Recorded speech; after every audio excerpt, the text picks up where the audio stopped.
मुसळधार पावसामुळे नाशिक त्र्यंबकेश्वर रोड वाहतुकीसाठी बंद. त्र्यंबकेश्वर रोडवरील पिंपळगाव बहुला गावातील शेतांमध्ये शिरलं पाणी.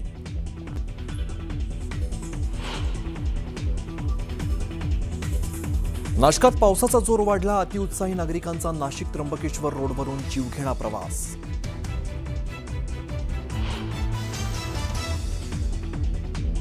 वसईमध्ये सलग तिसऱ्या दिवशीही पावसामुळे रस्त्यांना तळ्याचं स्वरूप. अनेकांच्या घरांमध्ये पावसाचं पाणी शिरल्यामुळे स्थानिकांचं मोठं नुकसान.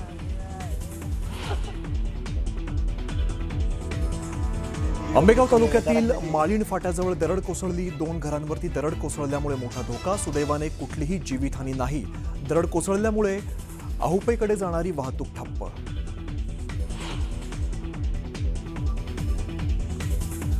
केंद्रीय गृहमंत्री अमित शहांची मुख्यमंत्री देवेंद्र फडणवीसांसोबत फोनवरून चर्चा. राज्यातील अतिवृष्टी आणि पूरस्थितीच्या पार्श्वभूमीवर शहांनी घेतली माहिती. केंद्राकडून सर्वतोपरी मदतीचं आश्वासन.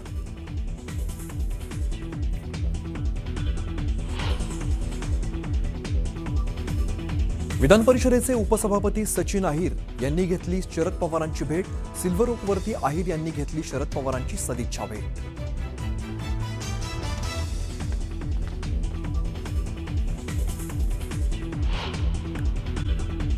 रिजन या संदर्भात ही चर्चा या ठिकाणी उपस्थित केली आणि जसा मुंबईमध्ये तुफानी पाऊस झाला तशीच पावसासारखी ही चर्चा देखील अशी अतिशय तुफानी अशा पद्धतीनं त्या ठिकाणी बरसताना आपल्याला पाहायला मिळाली.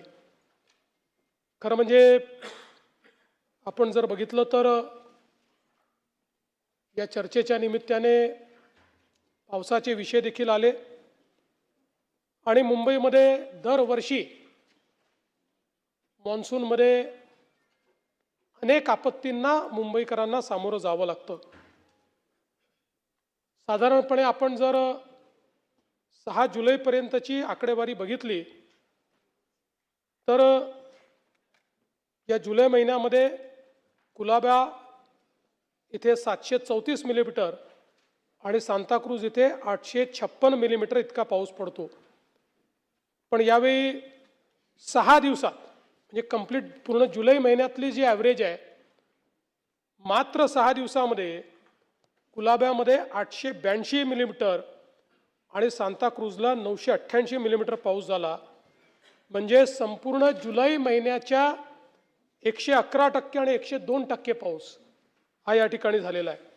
आणि केवळ 4 दिवसात झालेला पावसाचा विचार केला तर तो जवळपास 90% पाऊस हा 4 दिवसांमध्ये या ठिकाणी झालेला आहे. त्यामुळे मुंबईत एकूण पावसाळ्यात जेवढा पाऊस पडतो सगळा मिळून 2318 मिलीमीटर त्याच्या 42% पाऊस हा एकट्या 6 दिवसांमध्ये या ठिकाणी मुंबईमध्ये पडलेला आपण बघितला.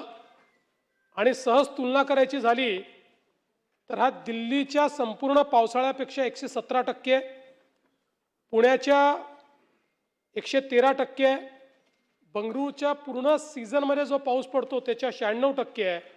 इतका पाऊस 6 दिवसांमध्ये या मुंबईमध्ये पडलेला आपण बघितला.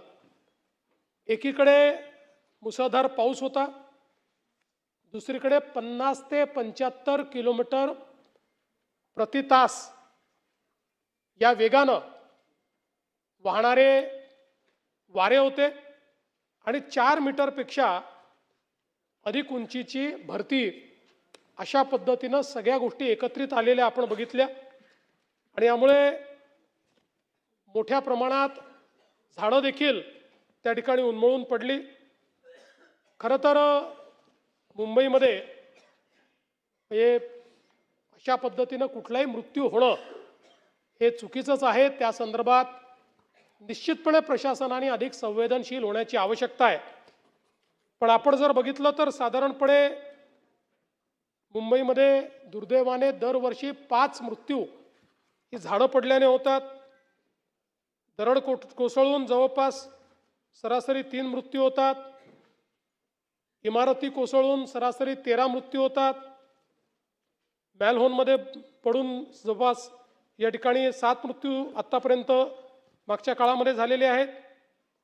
त्यामुळे एकूणच जर आपण बघितलं तर या काही गोष्टी अशा आहेत की वारंवार या गोष्टींमुळे मुंबईमध्ये अशा पद्धतीचे अपघात होत असतात आणि म्हणून या संदर्भात मुंबई महानगरपालिकेला आपण निर्देश दिलेले आहेत की विशेषतः झाडांच्या संदर्भात जी जुनी झाडं आहे या जुन्या झाडांचं त्या ठिकाणी जी स्ट्रेंथ आहे, आता आर्बोरिकल्चरने ती आपल्याला जी स्ट्रेंथ आहे ती असेस करता येते, त्यामुळे त्याचं एक पूर्ण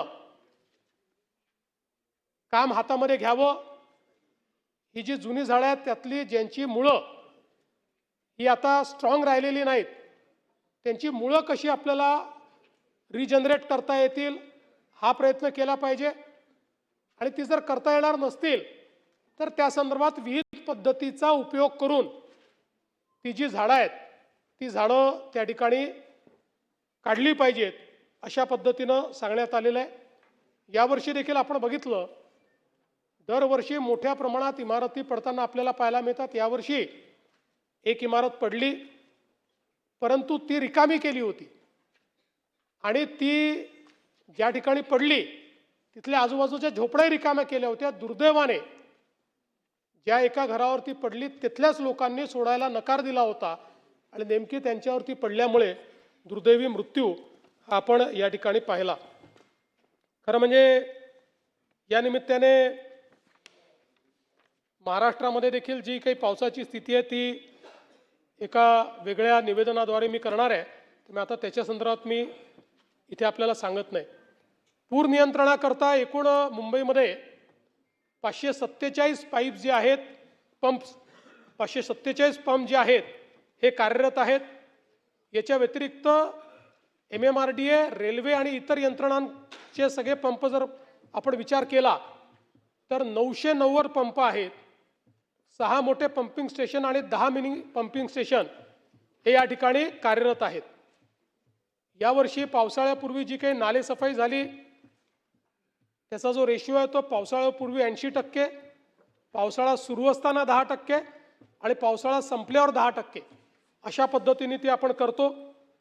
मोठ्या प्रमाणात हा गाळ काढण्यात आला आणि साधारणपणे जे काही एस्टिमेट केलं होतं त्यापेक्षा 112% गाळ काढला आणि मिठी नदीतूनही 83% गाळ काढण्यात आला. नाले सफाईमध्ये पूर्वी सातत्याने दरवर्षी घोटाळे व्हायचे. आपल्याला कल्पना आहे की मागे ज्यावेळेस घोटाळा निघाला तर नाले सफाईमध्ये निघालेला गाळ हा ज्या वाहनातनं नेला त्या वाहनांच्या नंबर प्लेट तपासल्यानंतर काही स्कूटर निघाल्या, काही ऑटो रिक्षा निघाले, काही तर चांगल्या पद्धतीच्या कार निघाल्या आणि म्हणून आता नव्याने मागील वर्षापासनं AIचा उपयोग करून फ्रॉड डिटेक्शनची व्यवस्था उभी केली आहे. त्याचा परिणाम असा झाला की यावेळेस 2025 साली क्लेम्स देताना जवळपास 12.5 कोटी रुपयाचा दंड हा कंत्राटदारांना झाला. 26 मध्ये 9.25 कोटीचा दंड हा कंत्राटदारांना झाला.